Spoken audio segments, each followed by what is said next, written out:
मैं ठीक उसी पल पुनर्जन्म लेता हूं जब मुझ पर ताक झांक का झूठा आरोप लगाया जा रहा है। मैं उन दो विकृत और परिचित चेहरों को देखता हूं जबकि एक तीखी आवाज मेरे कानों को चीर रही है। ये एक लड़की की आवाज है और मैं खुशी से मुस्कुराता हूं। मेरा नाम चेन पिगनन है। अपने पिछले जीवन में इस मेट्रो ट्रेन में जो हुआ उसके कारण मेरी जिंदगी बर्बाद हो गई थी। झूठा आरोप, ऑनलाइन उत्पीड़न, नौकरी से बर्खास्तगी, माता पिता द्वारा त्याग दिया जाना और मेरी मंगेतर ने सगाई तोड़ दी थी। इसे सहने में असमर्थ होकर मैंने एक इमारत की छत से कूदकर अपनी जान दे दी थी। लेकिन अब मैं वापस आ गया हूं और जब वे मेरे चेहरे पर फोन तान रहे हैं, मैं शांति से अपनी आस्तीनें चढ़ाता हूं। फिर उनकी हैरान नजरों के सामने मैं अपना मुक्का उठाता हूं। ढाक।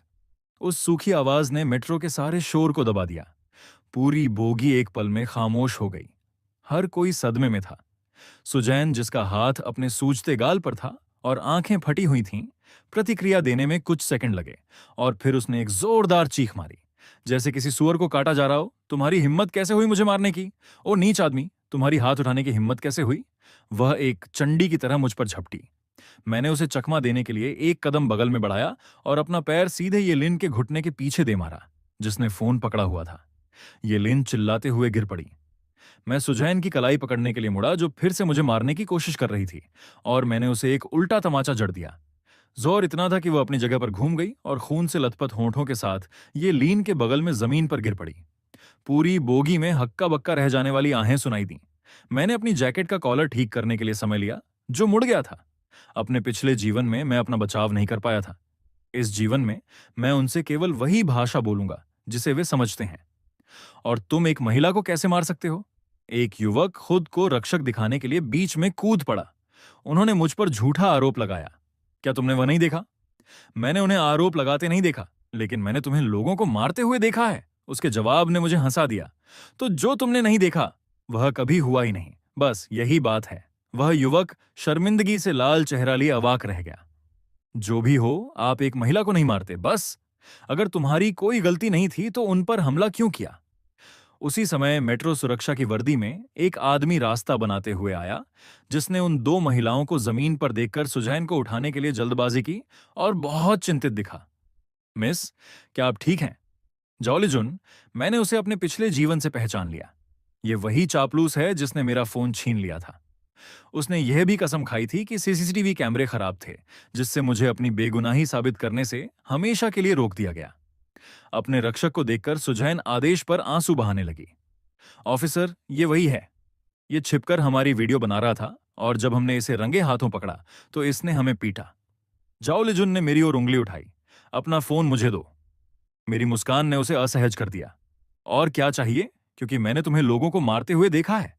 बहस करने की जरूरत नहीं है। मैंने अपना फोन निकाला और सीधे 17 नंबर डायल किया। हेलो। हाँ, नमस्ते। मैं मेट्रो में हूं। मुझ पर ताक झांक का झूठा आरोप लगाया जा रहा है और कोई मेरा फोन छीनने की कोशिश कर रहा है। पूरी बोगी दंग थी। जाओ लिजुन ने अपनी भौहें सिकोड़ी। तुम क्या खेल खेल रहे हो? मैंने फोन काट दिया और उसकी आंखों में सीधे देखते हुए हर शब्द साफ साफ बोला। पहली बात, आपके पास मुझे आदेश देने का कोई अधिकार नहीं है। दूसरी बात, मुझे कैमरों के खराब होने वाली बकवास मत सुनाना। इस ट्रेन में एक से ज्यादा कैमरे हैं और यहां सिर्फ एक व्यक्ति नहीं है जो अपने फोन से रिकॉर्डिंग कर रहा है। मेरी नजर भीड़ पर घूमी और एक कोने में मैंने एक टोपी पहने युवक को देखा, जो चुपके से अपना फोन नीचे कर रहा था। मेरी नजर उस पर एक सेकंड के लिए ठहरी। मेरे पिछले जीवन में उसकी वीडियो ने ही मेरी मौत के बाद मेरी बेगुनाही साबित की थी। एक ऐसी बेगुनाही जो मेरे किसी काम नहीं आई। इस बार मैं यह सुनिश्चित करूंगा कि सच समय से बहुत पहले गवाह के कटघरे में खड़ा हो। पुलिस स्टेशन के पूछताछ कक्ष में हवा भारी थी। एक पुराना एयर कंडीशनर कोने में गूंज रहा था। मेरी गवाही लेने वाले अधिकारी का नाम मां था, जिनकी उम्र 40 के आसपास थी और आंखों के नीचे काले घेरे थे। हाथ में पेन लिए वह मेज थपथपा रहे थे और स्पष्ट रूप से चिढ़े हुए लग रहे थे। चलो, मुझे बताओ कि हाथापाई की नौबत क्यों आई? मैंने उन्हें शुरू से अंत तक सब कुछ समझाया। उन्होंने पहले मेरा अपमान किया। मैंने केवल अपना बचाव किया। यह आत्मरक्षा है, आत्मरक्षा। उन्होंने अपने पेन से एक लकीर खींची, एक मुक्का जो नाक तोड़ दे। आप इसे आत्मरक्षा कहते हैं। कानून कहीं नहीं कहता कि जब कोई आपके चेहरे पर अपमान करे तो आपको दूसरा गाल आगे कर देना चाहिए। ऑफिसर मां ने भौहें सिकोड़ी और आगे की ओर झुके। चेन पिगनन, मैं आपको सलाह देता हूं कि आप अधिक सहयोगी बने। फिलहाल आप पर जानबूझकर मारपीट और चोट पहुंचाने का आरोप है। यदि मेडिकल रिपोर्ट में मामूली चोटों की पुष्टि होती है तो आपको कई साल की जेल हो सकती है।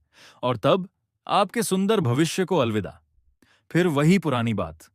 मेरे पिछले जीवन में बिल्कुल इन्हीं शब्दों के साथ मैं यहीं था।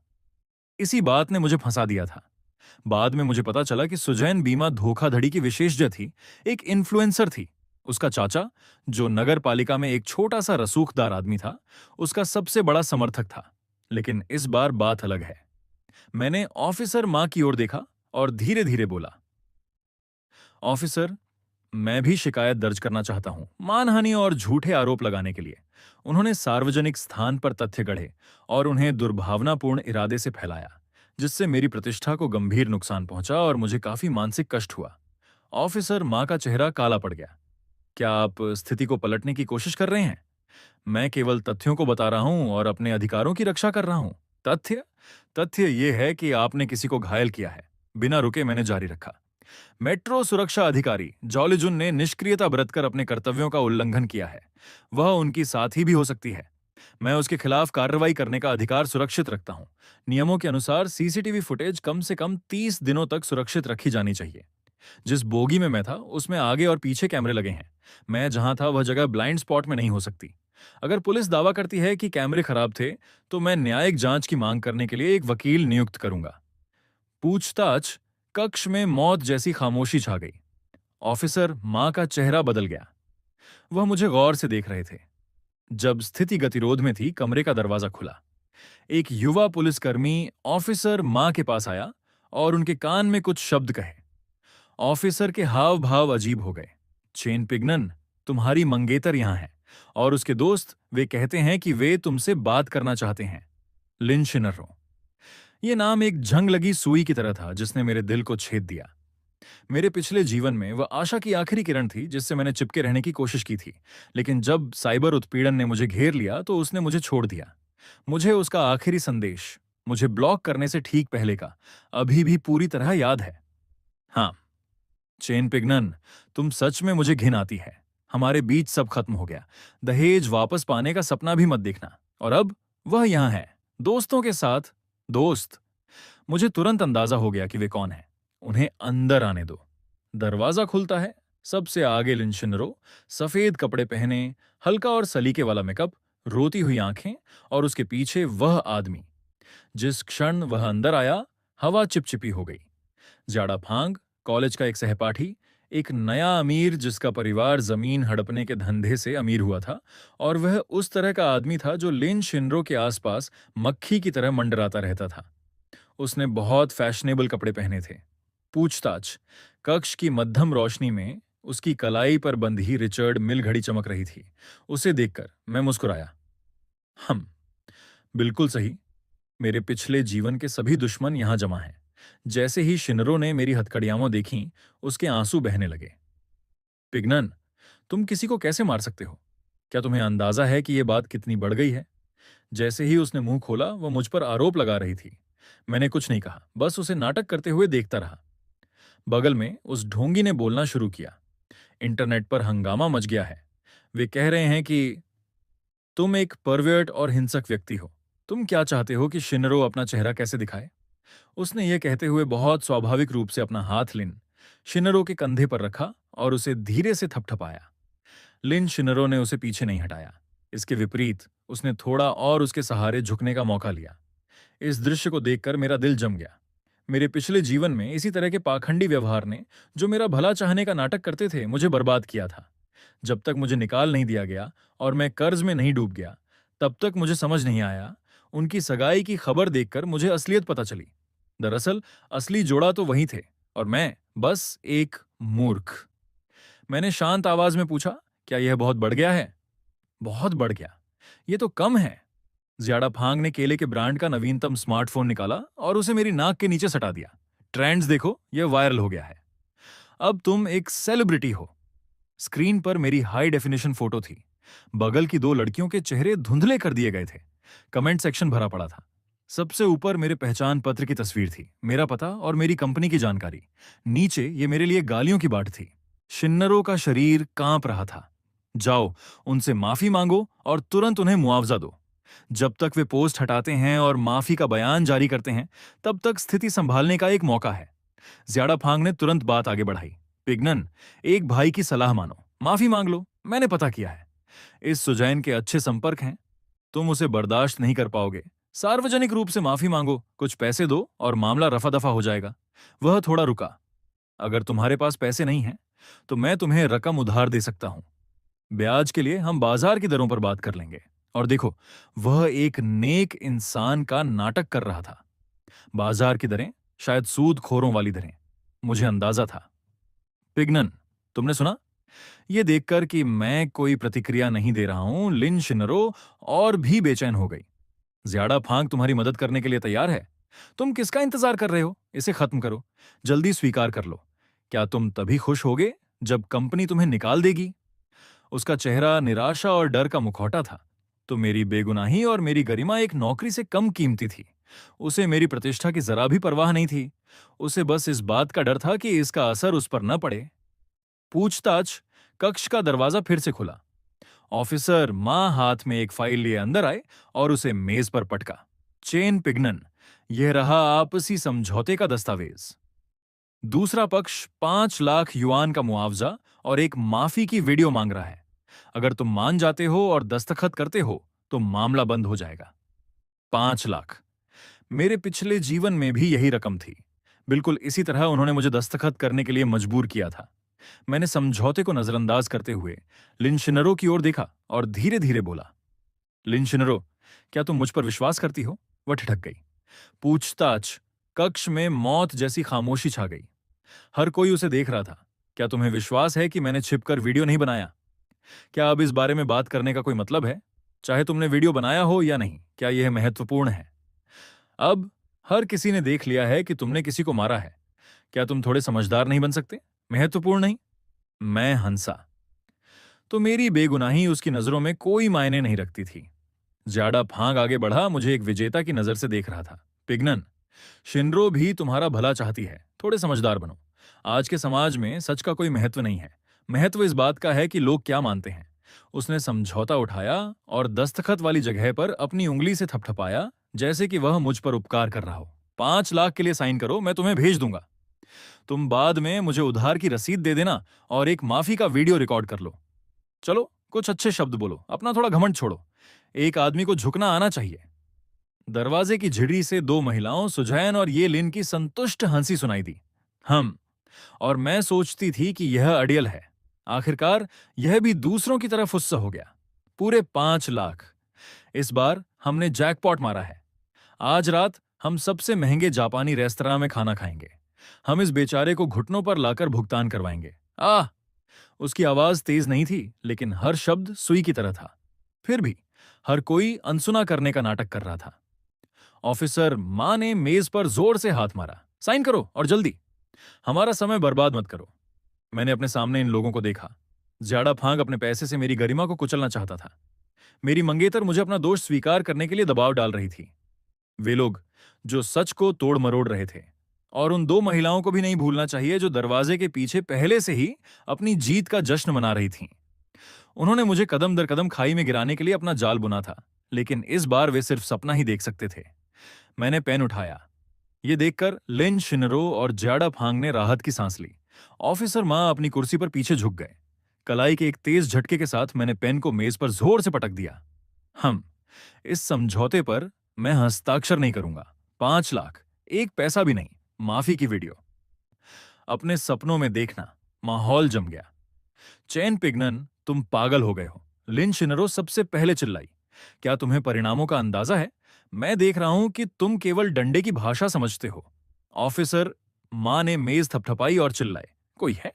चूंकि यह समझौते से इनकार कर रहा है, इसे हथकड़ी लगाओ और हिरासत में ले लो। दो युवा पुलिसकर्मी तुरंत हथकड़ी लेकर आगे बढ़े। ज्याडा फांग का चेहरा सख्त हो गया। उसने मुझे धमकाने के लिए आवाज धीमी की। चैन पिग्नन, मैंने तुम्हें एक मौका दिया था। चूंकि तुम मेरा बढ़ाया हुआ हाथ ठुकरा रहे हो, तो अगर मैं हमारी सालों की दोस्ती भूल जाऊं तो शिकायत मत करना। मैं यह सुनिश्चित करूंगा कि तुम जेल में बहुत बुरा वक्त बिताओ। मैं घृणा से विकृत उसके चेहरे को देख रहा था। मेरे भीतर केवल प्रतिशोध की एक लहर दौड़ रही थी। मुझे हिरासत में लोगे? हम? बहुत अच्छा, मैंने खुद अपनी कलाइयां आगे कर दी। लेकिन मुझे हथकड़ी लगाने से पहले मेरा सुझाव है कि आप कुछ दिलचस्प देख लें। अभी मैंने अपनी बात पूरी ही की थी कि पूछताछ कक्ष का दरवाजा एक जोरदार आवाज के साथ झटके से खुला। एक अधेड़ उम्र का व्यक्ति जिसने पुलिस कमिश्नर की वर्दी पहनी थी अंदर दाखिल हुआ। उसका चेहरा चौकोर था और उसमें एक स्वाभाविक अधिकार था। उसके पीछे दो मातहत थे जिनके हाथों में रिकॉर्डर थे। उसे देखते ही ऑफिसर मां ऐसे उछला जैसे उसे बिजली का झटका लगा हो। को कमिश्नर जी ने आप यहां क्या कर रहे हैं? कमिश्नर जी ने कहे जाने वाले उस व्यक्ति ने उसकी ओर देखा तक नहीं। वह सीधे कंप्यूटर की ओर गया और अपने अधीनस्थ को आदेश दिया, शेन शेंग, वह वीडियो ढूंढो जिसे न्याय कभी अनुपस्थित नहीं होता। नाम के यूजर ने 5 मिनट पहले ऑनलाइन पोस्ट किया है और उसे स्क्रीन पर चलाओ। जल्द ही दीवार पर एक वीडियो प्रोजेक्ट किया गया। तस्वीर हिल रही थी लेकिन आवाज की गुणवत्ता बेहतरीन थी। ट्रेन की बोगी में सुजैन और ये लिन ने एक दूसरे को धूर्तता से देखा। उसके ठीक बाद सुजैन का शरीर झुका और वह बड़ी सटीकता के साथ मुझसे टकराई। तुम क्या कर रहे हो? क्या तुम अपने फोन से मेरी वीडियो बना रहे हो? उसकी तीखी और चुभने वाली आवाज स्पीकर के माध्यम से पूरे कमरे में गूंज उठी। मैंने स्क्रीन पर खुद को देखा, जो पूरी तरह से हक्का बक्का रह गया था। इससे पहले कि मैं अपना बचाव कर पाता, मुझ पर गालियों की बौछार कर दी गई। कमीने कहीं के। हर शब्द मेरी आत्मा में सुई की तरह चुभ रहा था, लेकिन कमरे में मौजूद बाकी लोगों ने अपनी नजरें फेर लीं। ऑफिसर मां का चेहरा पीला पड़ गया और उसकी कनपटियों पर पसीने की बूंदें चमकने लगीं। ज्यादा फांग की कुटिल मुस्कान उसके होठों पर ही जम गई। वह बिना पलक झपकाए स्क्रीन को घूर रहा था। वहीं लेन शिनरो ने अपने मुंह पर हाथ रख लिया। उसका शरीर लड़खड़ा रहा था। उसकी आंखों में पहले हैरानी थी और फिर वह गहरे अपमान और डर में डूब गई। वीडियो चलता रहा। मैं अन्य यात्रियों से घिरा हुआ था। सुरक्षा एजेंट जॉलिजुन ने मुझे बेरहमी से दीवार के साथ सटा दिया, जबकि भीड़ के पीछे छिपी सुझैन और येलिन विजय की मुस्कान मुस्कुरा रही थीं। वीडियो का अंत उनके फोन स्क्रीन के क्लोजअप से हुआ, जहां उनकी बातचीत दिख रही थी। ये हमारी जेब में है, रुको, मेरे इशारे का इंतजार करो, हम पीछे नहीं हटेंगे। इस बार इसकी प्रतिष्ठा पूरी तरह बर्बाद करनी है। वीडियो खत्म हुआ और स्क्रीन काली हो गई, लेकिन घृणा से भरे उनके वे दो चेहरे कमरे में मौजूद हर व्यक्ति के दिमाग में गर्म लोहे की छाप की तरह अंकित हो गए। नहीं, ये सच नहीं है, ये एडिटिंग है। सुजैन प्रवेश द्वार से चिल्लाई और कंप्यूटर की ओर झपटी। एक पुलिसकर्मी ने बिजली की गति से प्रतिक्रिया दी। उसका हाथ मरोड़ा और उसे मेज पर जोर से दबा दिया। येलिन जमीन पर ढह गई। उसकी आंखें खाली थीं और वह बड़बड़ा रही थी। ऑफिसर मां के होंठ कांप रहे थे।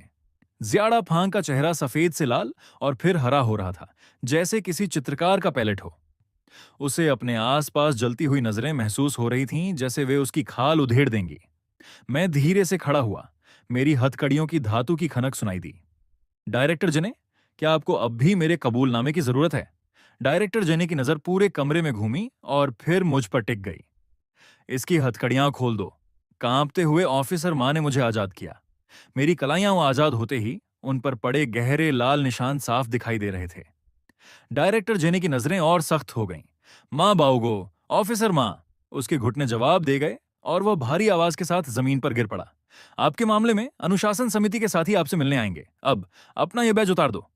मां बाओगो पूरी तरह से टूट गया, जैसे कोई रद्दी का ढेर हो। डायरेक्टर जेने की नजर फिर सुजैन और यलीन की ओर मुड़ी। जहां तक आप दोनों की बात है, मानहानि, झूठा आरोप, ब्लैकमेल और जबरन वसूली के संदेह में सबूत अकाट्य हैं, जो आपके मामले को गंभीर बनाते हैं। इन्हें ले जाओ। पूछताछ के लिए इन्हें तुरंत अलग करो। दोनों महिलाओं को बाहों से पकड़ लिया गया। तभी वे अपनी सुस्ती से बाहर आईं और चिल्लाने लगीं। मुझे छूने की हिम्मत मत करना! सुजैन अपने फेफड़े फाड़कर चिल्लाई।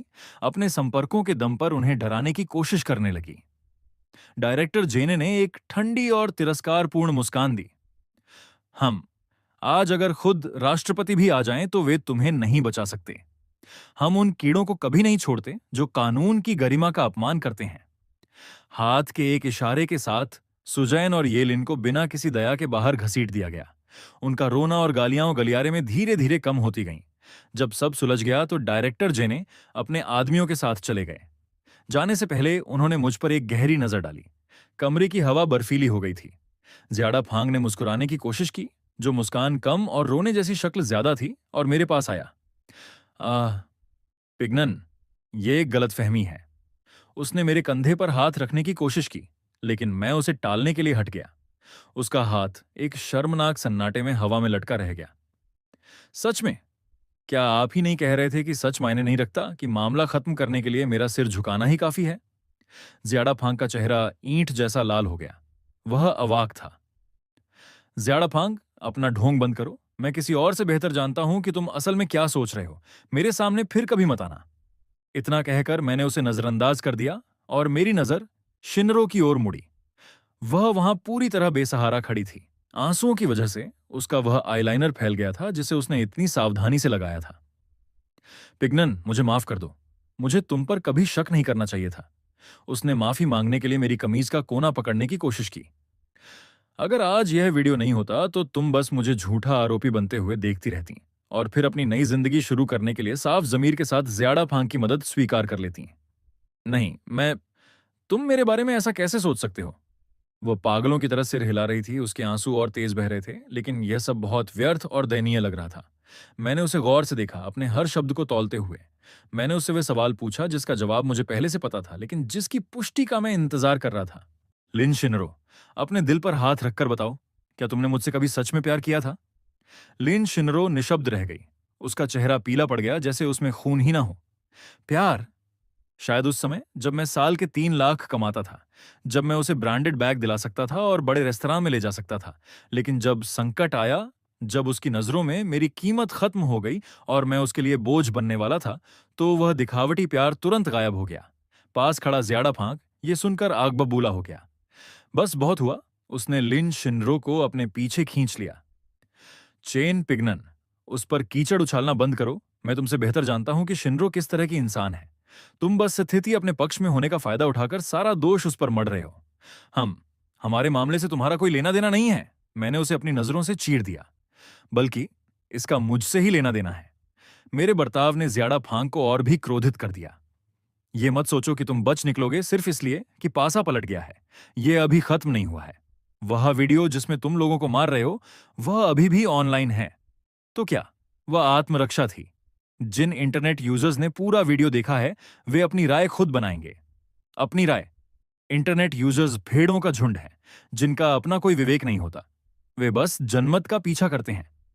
चैन पिगनन, मैं तुम्हें शिनरो से माफी मांगने का आखिरी मौका देता हूं।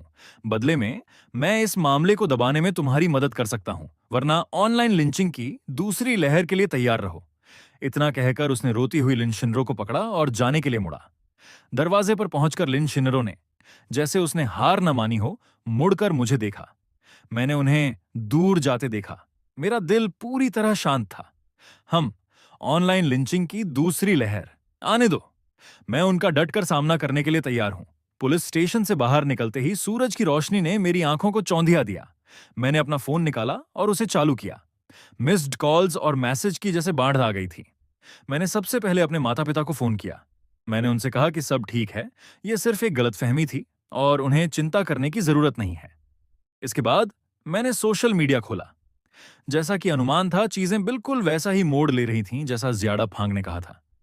पूरा वीडियो आने से जनमत दो हिस्सों में बंट गया था। नेटिजन्स का एक हिस्सा मेरा पक्ष ले रहा था।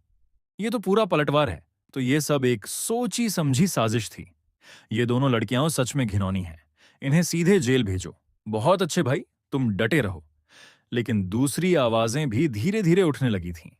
कुछ इन्फ्लुएंसर्स और प्रायोजित अकाउंट्स ने बहस को मोड़ना शुरू कर दिया था। यह सच है कि उसे फंसाया गया था और हमें उसे सहानुभूति है, लेकिन हिंसा किसी चीज का समाधान नहीं है। चेन पिगनन का व्यवहार जानबूझकर हमला करने और चोट पहुंचाने जैसा है। चीजों को आपस में न मिलाए। ताक झांक का आरोप झूठा है, लेकिन हमला तो हकीकत है। हमें हर तरह की हिंसा का विरोध करना चाहिए। क्या किसी को यह नहीं लगता कि उसने कुछ ज्यादा ही कर दिया? आखिर वे लड़कियां ही तो हैं। इसे करीब से देखने पर रोंगटे खड़े हो जाते थे। इन कमेंट्स के पीछे स्पष्ट रूप से हेरफेर करने वाले पेशेवर लोग काम कर रहे थे। सुजैन और ये लिन के पीछे खड़ी एजेंसी अब हरकत में आ गई थी। वे मामले को भटकाना चाहते थे, झूठे आरोप से ध्यान हटाकर उसे हिंसा पर केंद्रित करना चाहते थे। तभी मेरा फोन बजा। ये मेरी कंपनी का एचआर विभाग था। चैन पिगनन, इंटरनेट पर चल रहे आपके मामले के संबंध में कंपनी का प्रबंधन इसे बहुत गंभीरता से ले रहा है। चर्चा के बाद आपको निलंबित करने का निर्णय लिया गया है। कृपया औपचारिकताएं पूरी करने के लिए कल ऑफिस आएं। एक ठंडी और बिना किसी भावना वाली सूचना, बिल्कुल मेरे पिछले जीवन की तरह। उन्होंने मुझे स्पष्टीकरण देने का मौका तक नहीं दिया। उनकी नजर में मुसीबत खड़ी करने वाला कर्मचारी एक बोझ है जिसे किसी भी समय हटाया जा सकता है।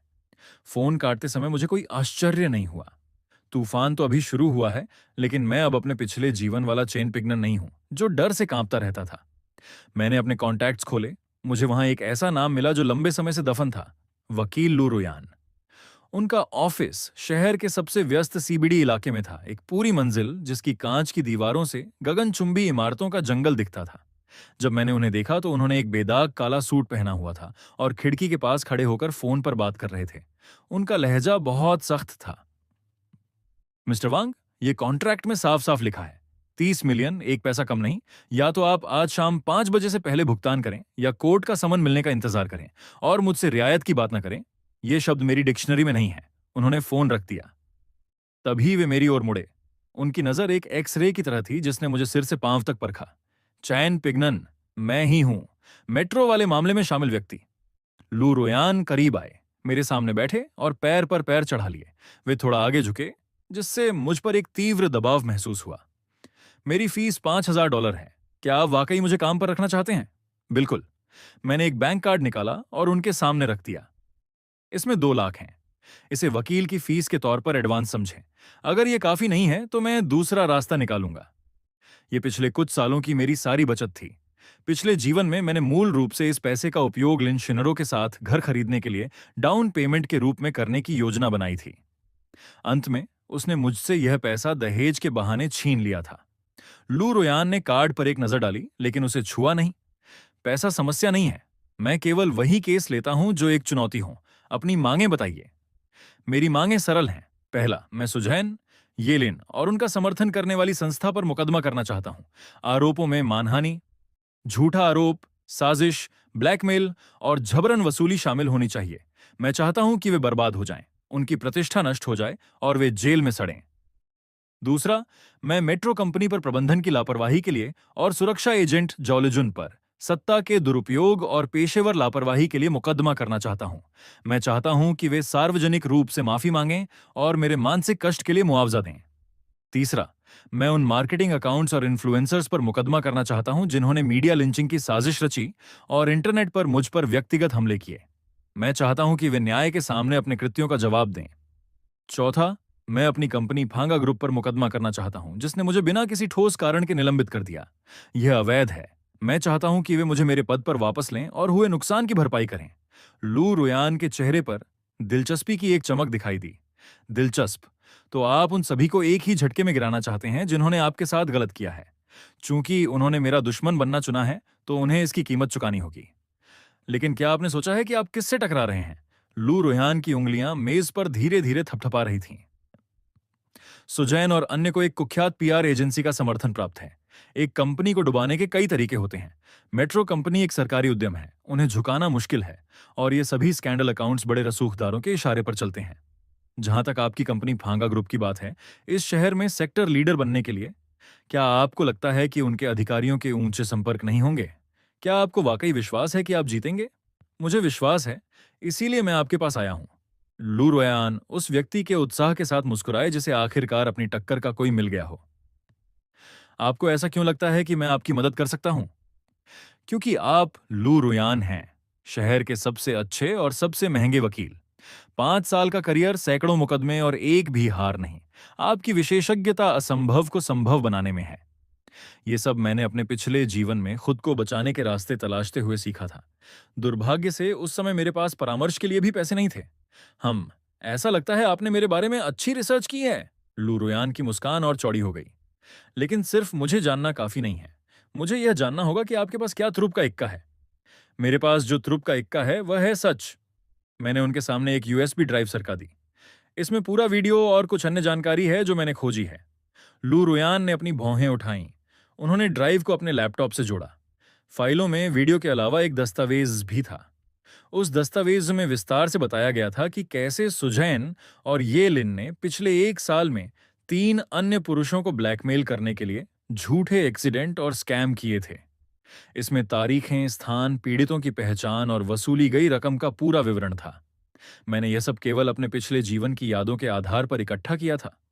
उस जीवन में ये पीड़ित अपनी प्रतिष्ठा के डर से चुप रहे और मामला दबाने के लिए भुगतान कर दिया। उनकी कायरता ने सुझैन और दूसरों के अहंकार को और बढ़ा दिया था। इस जीवन में मैं उन सब को बेनकाब करूंगा। लू रोयान जितना ज्यादा पढ़ते गए, उनकी आंखें उतनी ही चमकती गईं। ओह, ये सब आपने कैसे हासिल किया? ये मायने नहीं रखता। महत्वपूर्ण यह है कि क्या यह जानकारी हमारे लिए हथियार बन सकती है। हथियार से भी बढ़कर। लू रुयान ने दस्तावेज बंद किया। उनका चेहरा बेकाबू उत्साह से भरा था। यह एक परमाणु बम है। चेन पिगनन, आप मेरी कल्पना से कहीं ज्यादा दिलचस्प हैं। वे उठे और अपना हाथ आगे बढ़ाया। मैं ये केस लेता हूं। आपके साथ टीम बनाकर खुशी होगी। मुझे भी खुशी होगी। मैंने उनका हाथ थाम लिया। उनका हाथ ठंडा था लेकिन पकड़ मजबूत थी। हालांकि मेरी एक शर्त है। क्या?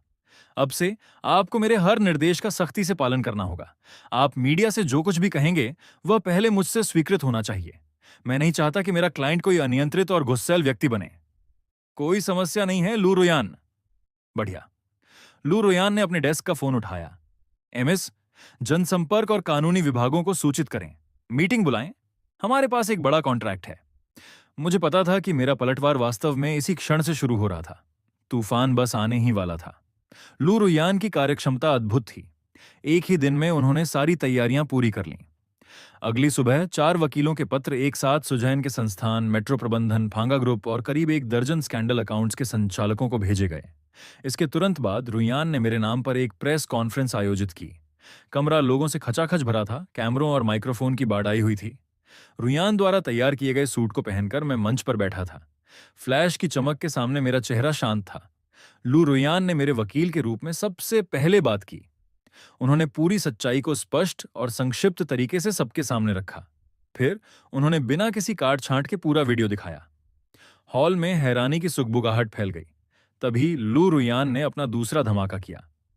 उन्होंने सुजैन और येलिन से जुड़े ब्लैकमेल और जबरन वसूली के 3 अन्य मामलों को सार्वजनिक कर दिया। हालांकि पीड़ितों के नाम छिपे हुए थे, लेकिन काम करने का तरीका और शामिल रकम यह साबित करने के लिए काफी थी कि यह एक संगठित आपराधिक समूह था। मेरे क्लाइंट मिस्टर चेन पिंगन न केवल साइबर बुलिंग के शिकार हैं, बल्कि वह एक व्हिसल ब्लोअर भी हैं। उन्होंने अंधेरे में चल रहे एक आपराधिक नेटवर्क को बेनकाब करने के लिए साहसपूर्वक आगे आने का फैसला किया है। रुयान की आवाज शक्तिशाली, दृढ़ और बेहद प्रभावशाली थी। हमने पर्याप्त सबूत जुटा लिए हैं और उन्हें पुलिस और संबंधित अधिकारियों को सौंप दिया है। हमें विश्वास है कि कानून सभी पीड़ितों को न्याय दिलाएगा। वहां मौजूद पत्रकार बेकाबू हो गए। चारों तरफ से सवालों की बौछार होने लगी। मिस्टर चेन, आपको ये सबूत कैसे मिले? मिस्टर चेन, फांगा ग्रुप ने आपको निलंबित कर दिया है। आपकी क्या प्रतिक्रिया है? मैत्रेलू, आप कितने हर्जाने की मांग कर रहे हैं? लू रुयान ने सबको शांत होने का इशारा किया। फिर माइक्रोफोन मेरी तरफ खिसका दिया। नमस्ते, मैं आपके सभी सवालों के जवाब दूंगा। पहला, सबूतों के स्रोत के बारे में मैं केवल इतना कहूंगा कि न्याय धीमा हो सकता है, लेकिन वह अंततः आता जरूर है। जब कोई व्यक्ति अपनी गरिमा की रक्षा करने का निर्णय लेता है, तो पूरी दुनिया उसे रास्ता देने के लिए हट जाती है। दूसरा, मुझे निलंबित करने के फांगा ग्रुप के फैसले पर मुझे गहरा खेद है।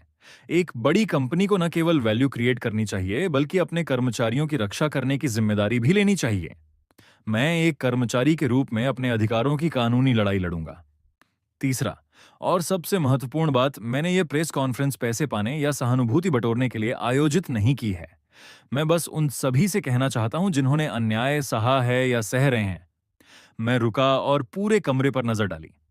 जब अंधेरा छा जाए तो डरो मत और समझौता मत करो, क्योंकि हर बार जब आप झुकते हैं तो आप केवल उस अंधेरे को और मजबूत करते हैं। आपको अपनी पूरी ताकत से पलटवार करना चाहिए। भले ही आप एक छोटी सी रोशनी हो, उसका उपयोग अंधेरे को चीरने के लिए करें। मेरे भाषण के अंत में तालियों की गड़गड़ाहट गूंज उठी। प्रेस कॉन्फ्रेंस का असर तुरंत हुआ। इंटरनेट पर जनमत पूरी तरह बदल गया। जो आवाजें पहले मुझ पर हमला कर रही थीं, वे पल भर में गायब हो गईं और समर्थन की लहर दौड़ गई। चेन पिंगन, the whistle blower, honey trap network को कड़ी सजा दो।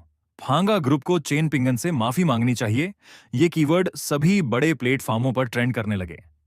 सुजैन और येलिन की एजेंसी के शेयर गिर गए। कई भागीदारों ने अपने अनुबंध तोड़ दिए। मेट्रो कंपनी ने रात में ही एक बयान जारी कर सुरक्षा कर्मियों के खिलाफ कार्रवाई की घोषणा की। झाओ लिगिन को बर्खास्त कर दिया गया और जिम्मेदार लोगों को दंडित किया गया। फांगा ग्रुप भी मीडिया संकट में फंस गया। उनकी वेबसाइट और कमेंट सेक्शन पर नाराज लोगों ने धावा बोल दिया। तभी मेरा फोन बजा। वह एक अनजान नंबर था। हेलो, क्या यह चेन पिंगन है?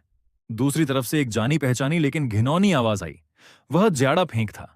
उसका लहजा चापलूसी भरा और जल्दबाजी में था। पिंगन, मैं हूं जाड़ा फेंक। पहले जो हुआ वह सिर्फ एक गलतफहमी थी। मुझे भी धोखा दिया गया था। तुम इन सबसे ऊपर हो, मुझ पर गुस्सा मत करो। अगर तुम्हारे पास कुछ कहने के लिए है तो कहो, मैंने ठंडे स्वर में जवाब दिया। ज्यादा फेंक थोड़ा रुका। सुजैन की कंपनी के मालिक के मेरे परिवार के साथ कुछ व्यावसायिक संबंध हैं। उन्होंने मुझसे इस मामले में तुम्हारे साथ मध्यस्थता करने को कहा है ताकि यह देखा जा सके कि क्या इसे शांति से सुलझाया जा सकता है। कीमत पर बात हो सकती है। वे तुम्हें 100 मिलियन का मुआवजा देने के लिए तैयार हैं। 100 मिलियन? कितनी उदारता है। ऐसा लगता है कि लू रुयान के परमाणु बम ने उन्हें बहुत डरा दिया है। वे पैसे से मामले को दबाना चाहते हैं। तुम क्या कहते हो? मुझे लगता है कि यह सोचने लायक है। 100 मिलियन के साथ तुम जीवन भर के लिए निश्चिंत हो जाओगे। पैसे के सामने काम, प्रतिष्ठा, इन सब का कोई मोल नहीं है। इस समय तुम और शिनरू। मैंने उसे बीच में ही रोक दिया। पहला, शिनरू और मेरे बीच अब कुछ नहीं है। दूसरा, तुम उन्हें बता सकते हो कि मैं किसी भी समझौते से इनकार करता हूं। मैं चाहता हूं कि वे सब जेल में सड़ें। इतना कहकर मैंने सीधे फोन काट दिया और उसका नंबर ब्लॉक कर दिया।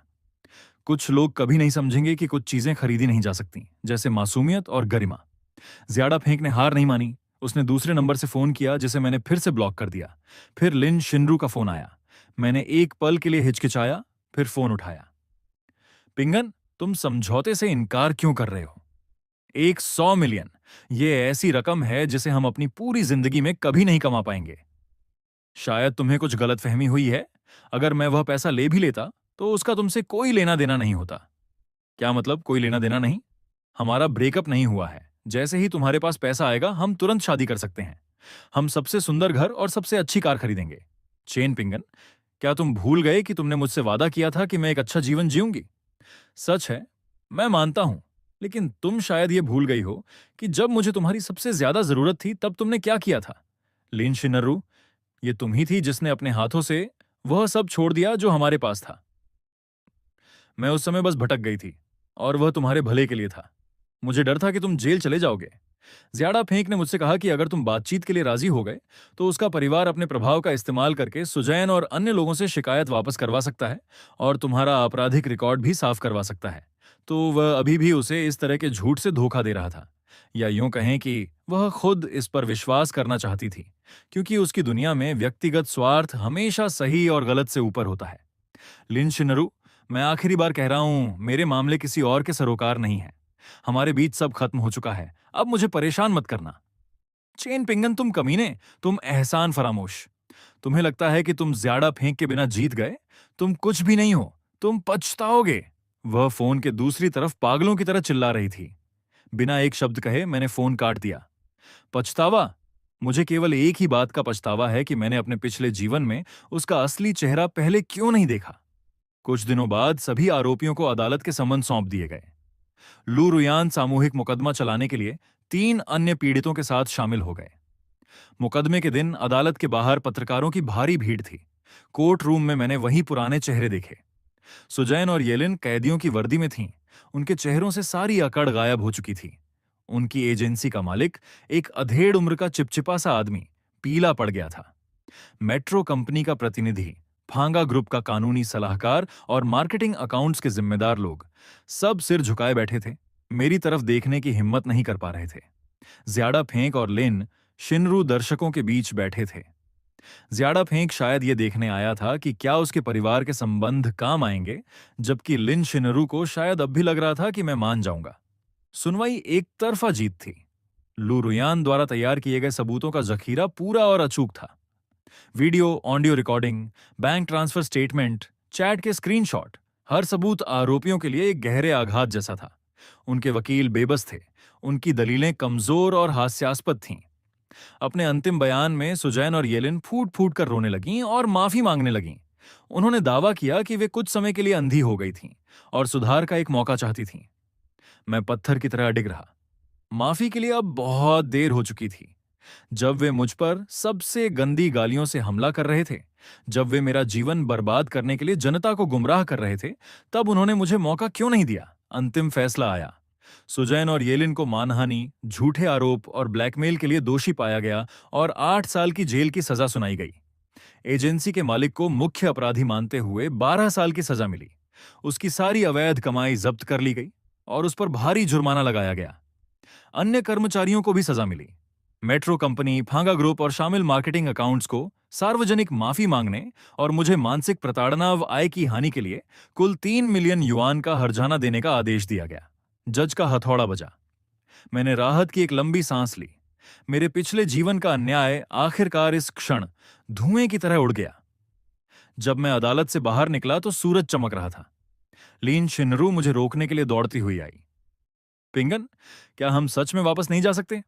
मैंने उसके सजे धजे चेहरे को देखा और वह मुझे अचानक एक अजनबी जैसा लगा।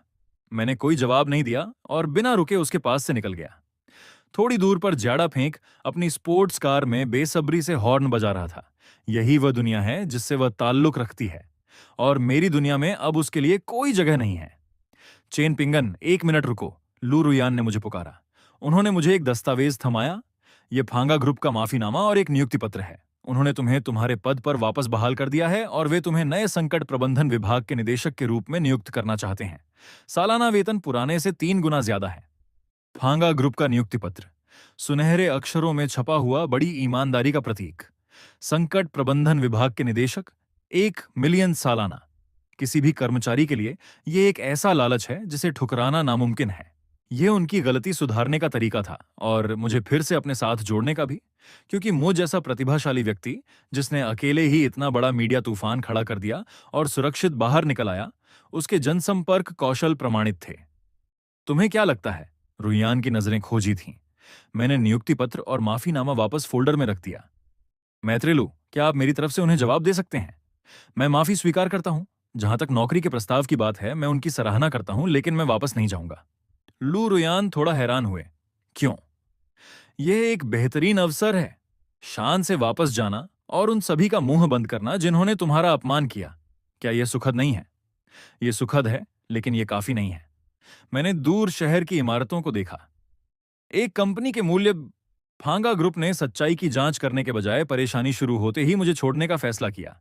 यह उस कंपनी की संस्कृति के बारे में बहुत कुछ बताता है। वहां कर्मचारी किसी भी समय कुर्बान किए जाने वाले प्यादे हैं और मुनाफा हमेशा सबसे ऊपर रहता है।